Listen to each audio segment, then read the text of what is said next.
And this time I promise to not fall off the stage. Perfect. I got to share this. I love the fact that this is a really wide stage, because in Boston, this screen ended right where the stage ended, right? So I'm like talking to this stuff, and I'm kind of stepping back and the next thing I know, I'm like a diver getting ready to do a backflip because my toes are on the stage, but nothing else. So I just dropped off and jumped back on. I tried to make it as graceful as possible, but is that on video? Did you? I hope you. Yeah. Okay, good. All right. Well, anyway, I'm with a company named Igel. It's a German headquartered organization. And I'm going to use what we did at Igel to help reposition the company as an example on how you can go about that. If you're working for a small company or even a large one where you're pivoting to offer either a new product line or kind of to change the emphasis and how you're messaging the company and what you do, maybe you can use this as an example. Chicago doesn't quite look like this today. Another aside, 2 days ago I was in Palm Springs. It was 92 degrees, so I'm in pain from my walk over here this morning. That's my mugshot. Okay, so product marketing is a pretty cool job. I think everybody in this room is kind of unique because not everybody can do this, right? Because it really does require, and Robin mentioned earlier how you can think about being an SE for the product. You don't really have to be that expert. I thought it was happening again. But you do need to have credibility to understand what you're marketing, right? You've got to be able to understand the product, because if you don't understand it, you really can't craft the appropriate messaging, right? On the other side, you have to be a great communicator. Whether it's written and verbal, you really should be able to do both. And when I interview somebody to join the team, I really pay close attention to their ability to communicate and to their ability to potentially tell a story. And not everybody has that skill, right? That's both left brain and right brain. And, a lot of us work with engineers and product managers. We know what end of the spectrum they're at. And then a lot of us work with, some of the outbound marketing folks, and they kind of tend to be at the other end of the spectrum. So we're all a little bit unique here in that we can do both. But what I've learned is that a lot of what I learned as a kid, I've been able to apply to what makes for a very effective product marketing. So I'll explain how that works. Number one is to understand challenges, right? Not just the challenges that you might be facing as a company, but you've got to understand the challenges of your customers, right?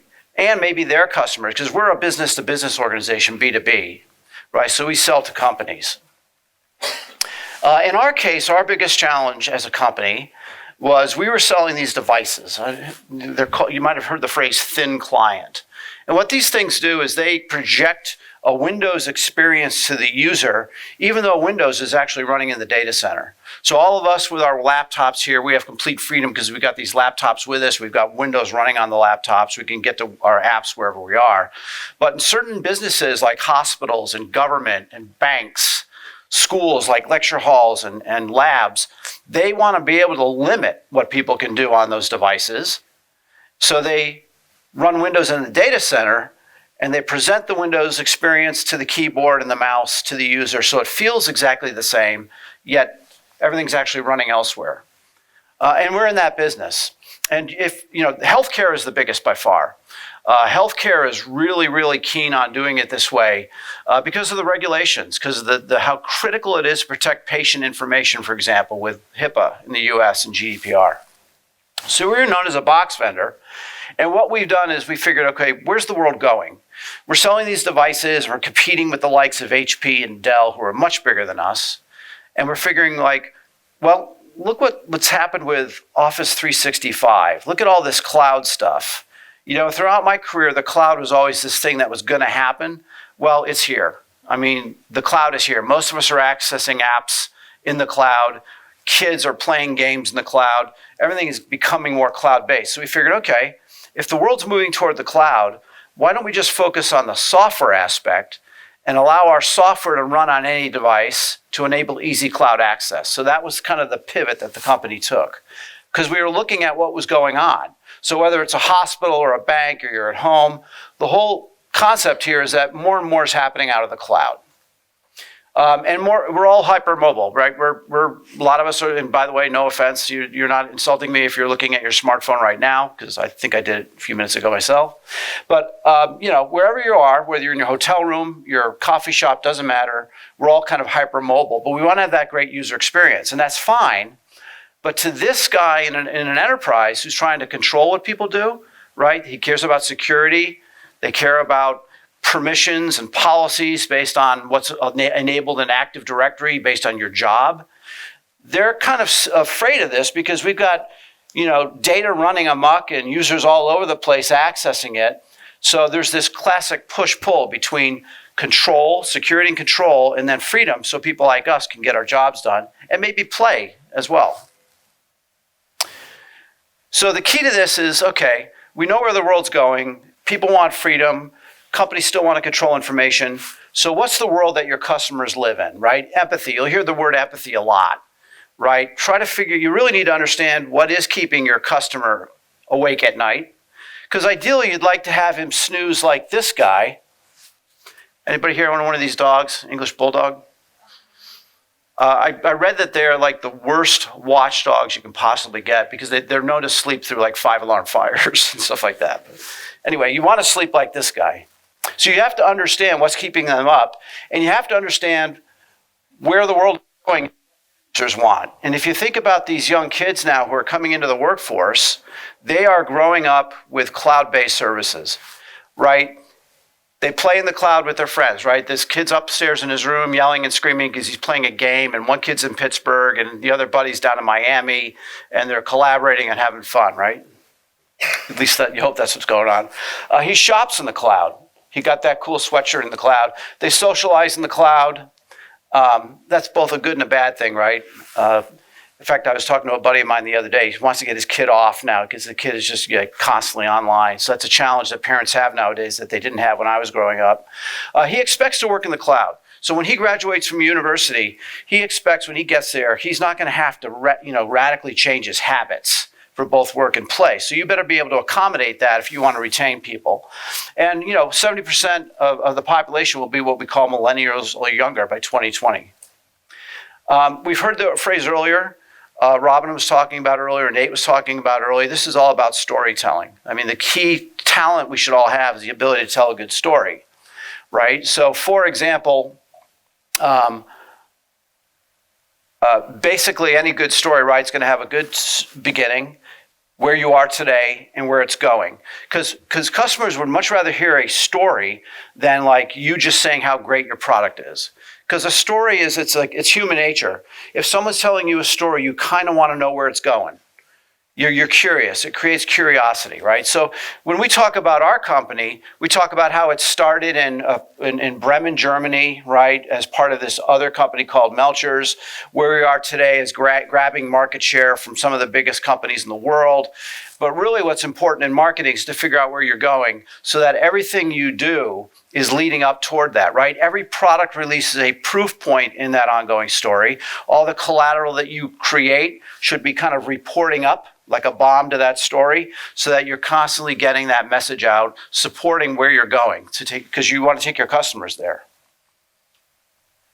What works really well is origin stories. Like this is the garage that Hewlett and Packard started in Palo Alto, California. That makes for a good story. Wow, these two guys started in a garage, then they built this giant company.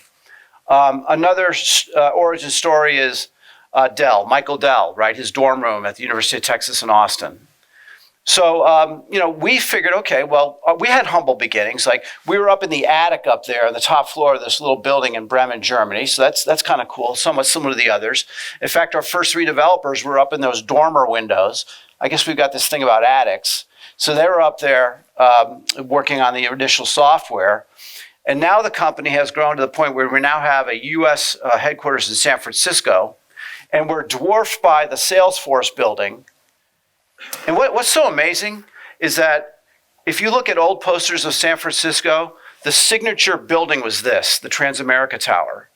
And now you almost don't even see it because of the Salesforce Tower and the LinkedIn Tower. And guess what? Those are both evidence of the cloud. That's what the cloud is doing. It's literally reshaping skylines. So we're We're like what down there someplace. Like cool little building, but we are still in the attic. There's the attic. It's a shared workplace. It serves us well. So where we are in the middle of our story, so that's the origin, attics. Now we're like gaining market share. I'm not going to bore you with all those stats. I don't want to brag about who we are. This is for another purpose. Communicate. So now that you know who you are, you know what your purpose is, or you've got to figure out what your purpose is, right? So we had to figure out, okay, if our story is we help this IT guy save money, save on operations, right? So you save on capital. Just so you know, our software runs on anything. So the reason a lot of people buy our software is that you've got all these PCs, right? A lot of companies will do what they call the hardware refresh. Every 3 or 4 years, they ditch them to get the new hardware because that requires the new Intel processors to support the latest version of Windows. It's like this wicked cycle. Those 3 companies just keep feeding each other. So what we do is we say, look, hold on to your old equipment. It's got more than enough horsepower if you're going to put Windows in the data center and drop our lightweight software on the endpoint. Save lots of money, right? Millions in some cases. Operational means it's easy to manage these things. And then security, which everybody cares about. You innovate to make sure that you keep these mobile people real happy while giving that guy the control he needs to make sure nobody does what they should not be doing, right? Nobody's accessing information they shouldn't get access to. And so it's pretty simple. Who are we? At IGEL, we decided we're the next gen edge OS for cloud workspaces. If our software is going to run on all these endpoint devices where you really care about controlling what people can and cannot do, we'll put it on all these endpoints because everything's moving to the cloud anyway. Look at what's happened with Office 365. A lot of companies are now running Office 365 instead of traditional Office. And we believe that Windows, believe it or not, there's going to be a day, maybe 10 years from now, where most people are going to be accessing their Windows apps, not locally on that device, but in the cloud. So we'll see. Mark my words. At least I hope that happens. Don't be an island. In this case, what we're saying is work with partners, right? Nobody has a complete system end-to-end solution by themselves. You need to work with partner companies. So we work with over 80 technology partners, right? And that's how you complete the end-to-end story, working with all these guys. If, for example, all these interfaces and all these protocols and all these drivers that these guys support are integrated into our operating system. So it gives us a very powerful story for customers who want an end-to-end solution. So work well with partner technologies. Play really well with others. And by that I mean, if you're working with partners who complement your technology, write co-branded solution briefs. Create cheat sheets with that other company. Put your logos on top of those deliverables so that you guys are actually, not only are you kind of doing a great thing to help promote your end-to-end solution, you're now opening yourself up to their entire installed base, to their entire target customers, right? So you can immediately and very quickly expand, right, your potential customer view.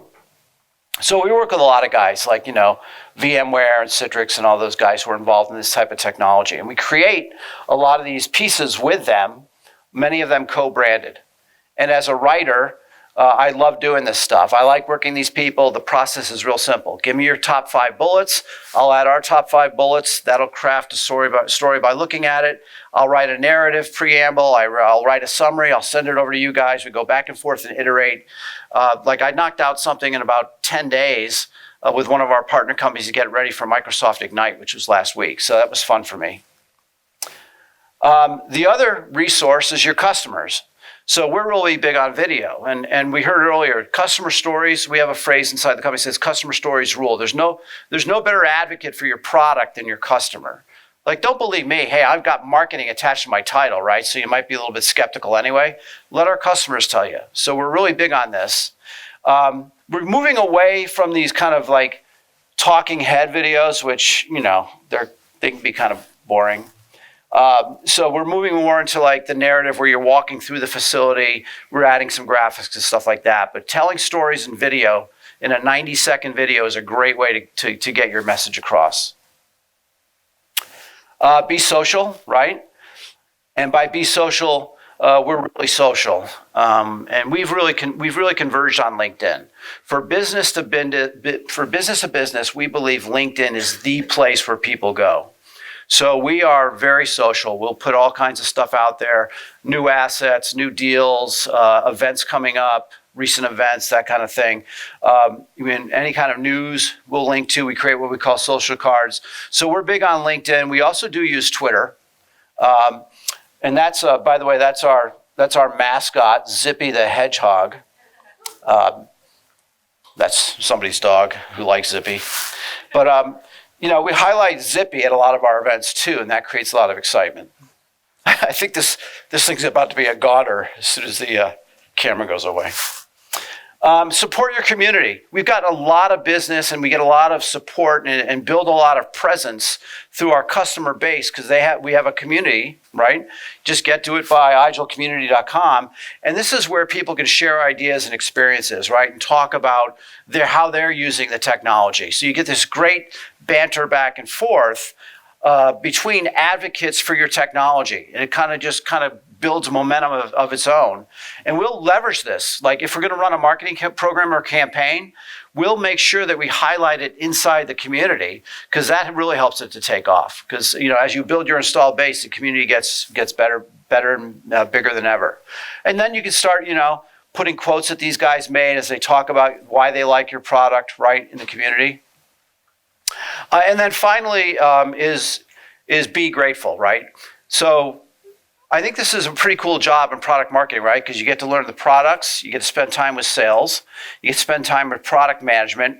As Robin said earlier, we're kind of like this middle ground between all this. So it's a great experience. It's fun, right? We get to go to things like this. We see customers, et cetera. And for that reason, if you're at a company where we believe it's like people, product, and plan, right? If you've got really good people, and every company says that, we've got great people, we're really big on references. We're really big on bringing people that we already know are good.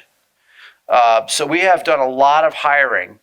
And we heard earlier today, right, that, the quote was made, I think it was Bezos, I'd rather interview 50 people and hire none than hire the wrong people. So we bring in a lot of people we've all worked with before. It takes the mystery out of it. Right, because no matter how well you interview, and no matter how you get all the examples and all that, it's still like going to the track. You put your money on the horse, and sometimes it turns out to be not the greatest. So, people, product, and plan. So I've got a plan. I should have shared it with you, but I've got a plan that I update on it's like a 6-month rolling plan of all the things that my team and I are involved in. And we flip it over an extra month as each month goes by. And it's a timeline. I believe the best plans show a timeline so people know when things are happening. Just the key things, relative to events, relative to assets, relative to sales tools, right? Relative to digital marketing, all the things that we're involved in. Not everything, but the real key highlights over time. You really have to have that. You have to have metrics too, right? We have to figure out did we hit the plan or not? And then the other thing that's really cool within our company, and you see various degrees of this, and a lot of this comes down from culture, right? Culture is defined by behavior, and a lot of it comes down from the CEO, from that executive boardroom. So hopefully when you walk by your executive boardroom, you're not hearing screaming. You're hearing, normal human adult conversations. But what we call this servant heart within Igil, because literally we encourage people to disadvantage themselves if necessary to help others. And we in product marketing, right, our goal, we are a service organization to sales. So what I tell the people on my team is if sales is not hitting the numbers, I take it personally. I feel a sense of failure if our salespeople are not doing well. Because I once had a CEO tell me, is a small company, and okay, we're being recorded, I'll say it anyway.